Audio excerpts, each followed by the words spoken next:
I tako, ja sam jučer bio u rajskom vrtu, to ste neki čuli, objašnjavao sam vam da sam i primio objavu, tako sjedim ja, sunce, palme, more, jako lijepi vrt, sa svim tim biljem i voćem i jako udobno sam se ja tu smjestio i pijem svježi sok od naranđa, baš ozračje predivno i tako, rajski.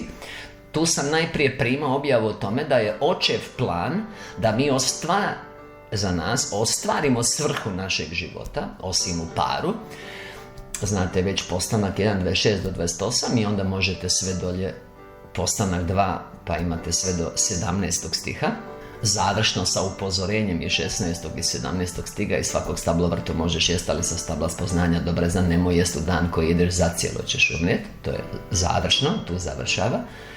I onda sam ja primio objavu da on u stvari hoće da mi postignemo cilj, ostvarimo svrhu u rajskom vrtu. Znači, ono što on želi, idealni uvjeti koje nam je osigurao, o tome i govore i objave čiste istine, knjižica broj 40, on nam je osigurao te uvjete da bi ga ljubili.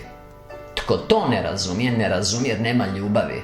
Tko to ne razumije jer nema ljubavi. Nema ljubavi. Tko ne razumije da je iz ljubavi Otac predvidio da mu se vratimo u idealnim uvjetima koji se zovu rajski vrt. Ovo vam treba biti važna objava. I ništa, stojim ja jučer u rajskom vrtu i nemam nikakav osjećaj krivnje. Jer ja sam davno primijetio da najbolje primam u rajskom vrtu, kad su idealni uvjeti.